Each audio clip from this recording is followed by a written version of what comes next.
Dear students, in today's session we will discuss about the embryo development in human being. Okay, so let us begin with the cleavage of zygote. So as we know that the fertilization leads to the, what is fertilization? That is the fusion of egg and sperm, which is egg which is produced in the female ovary and sperm which is produced in the male testes. So sperm after ejaculation during copulation enter into the female genital tract and reaches the fallopian tube in ampulla region, where it fertilizes the egg, which leads to the formation of zygote. So zygote is a fertilized egg which is a diploid structure. Now the zygote will undergo cleavage, and this division of zygote starts only after the day of the formation of, that is 1 day after the fertilization, the zygote starts mitotic division, and this zygote undergo the series of the mitosis which leads to the, that is the repeated mitotic division, which leads to the formation of 2, then 4, and then 8 and 16 cell proembryo.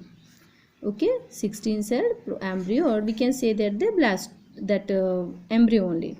Okay, so these 16 celled embryo are arranged in a very solid or the compact mass of the cell, the ball like structure which look like the mulberry shaped cells, and these cells which are present in the embryo, these are called as the blastomeres.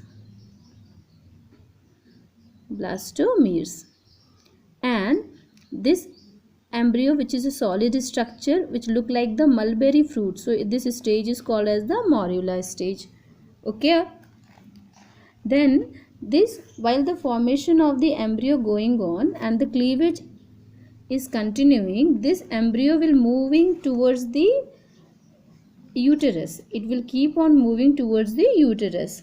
So by the 3rd day the morula will reach up to the uterus, and then there is a certain changes which occur in morula, that is these embryonic cell, there is a change that embryonic cell will start up to the, one thing is that during this division, this embryo formation, the cell size will not increase.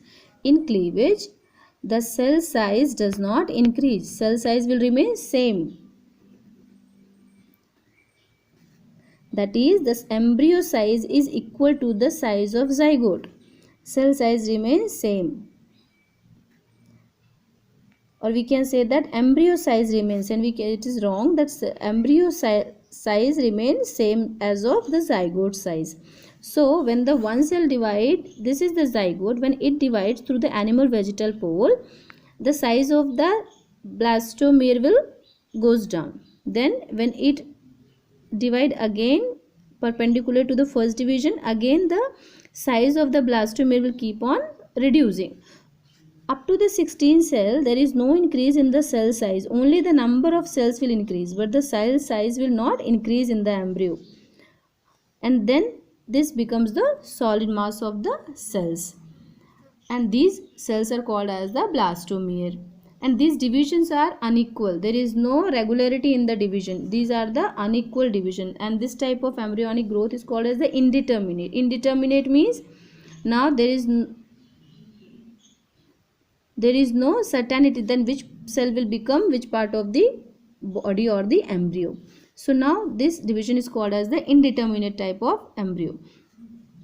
Okay, and it is the holoblastic. It is the holoblastic cleavage. Why it is called as holoblastic? Because whole zygote participate in the formation of embryo, so it is called as the holoblastic.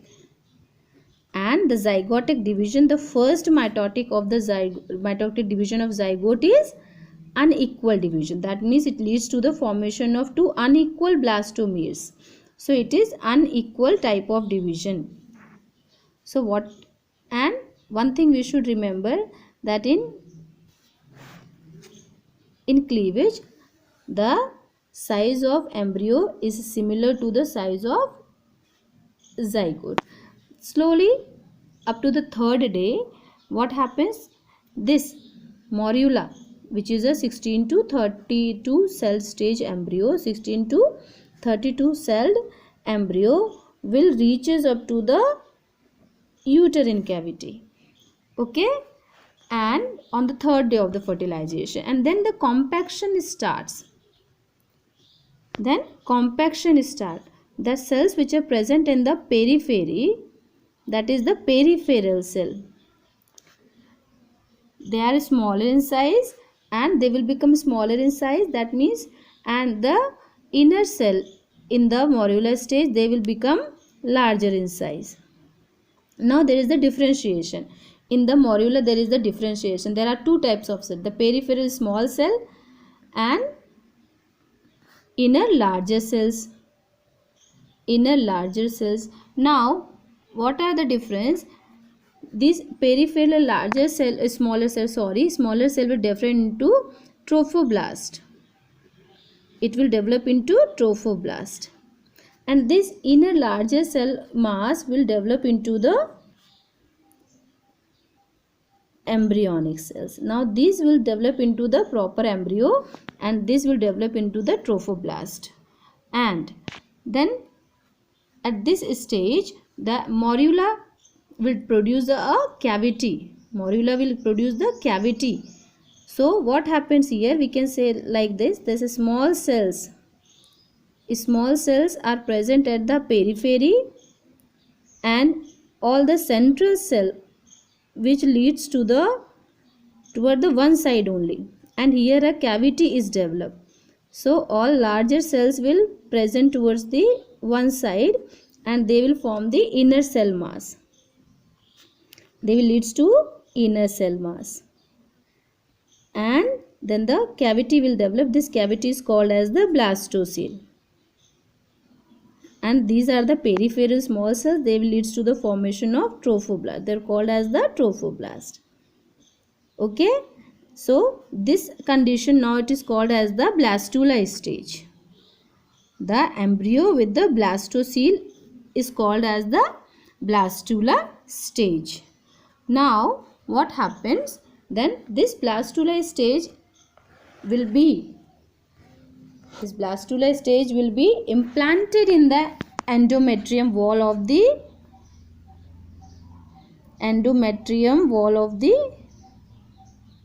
uterus. So we can say that blastula has been implanted in endometrium wall of uterus. Okay, and now it leads to the pregnancy. The implantation of blastula in the endometrium wall of the uterus leads to the pregnancy. As we know that endometrium is highly vascular. It is having the infoldings which increases the surface area. It is the infolded structure. It is glandular.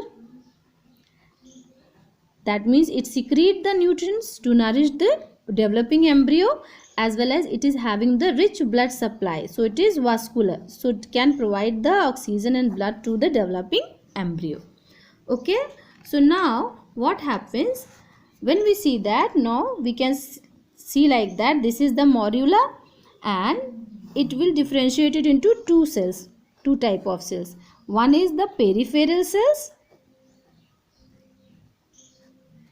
and other is the inner cell mass.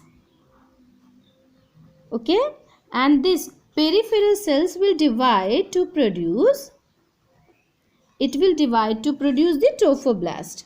The peripheral cell will develop into the trophoblast by the divisions, and this inner cell mass will develop into the embryo proper. It will develop into the embryo proper or the proper embryo. The proper embryo means the part of the embryo which will develop into the body structure. Complete body will derive from this proper embryo. And then trophoblast. This trophoblast will be differentiated into different wall layer of the embryo. What is this?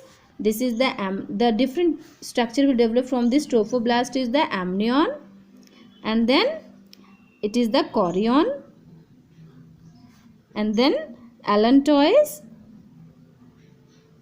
and yolk. Okay. Now the trophoblast will secrete the fluid into the morula to form the blastocele, and this stage is called as the blastocyst structure. This is the blastocyst stage. So the implantation of blastocyst leads to the pregnancy. Where does it get implanted? In the uterus wall. Which uterus wall? In the endometrium. Okay, leads to the pregnancy. And then this blastocyst undergo a next stage of embryo development, that is called as the gastrulation. What happens in the gastrulation? This blastocyst, that is the embryo proper, not the trophoblast, the embryo proper will produce 3 primary germinal layer. The blastocyst will produce 3 primary germ layer. Blastocyst produce 3 primary germinal layer, that is the embryonic layer. What is these 3 embryonic layer? The ectoderm, endoderm and mesoderm. As we all have studied in our previous classes that these 3 embryonic layer will lead to the development of whole body, that is whole body of human being especially is derived from these 3 embryonic layer. That is why human being are called as the triploblastic. That is, our body is derived from these 3 embryonic layers.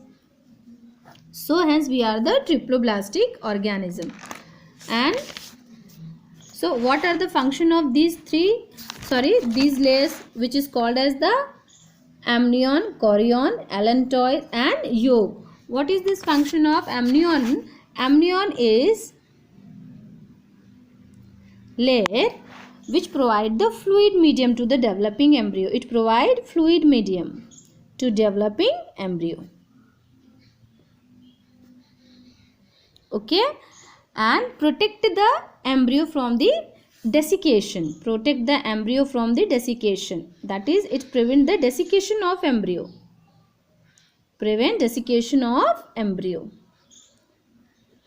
As well as it act as an absorber. So it absorbs the mechanical shock. Okay.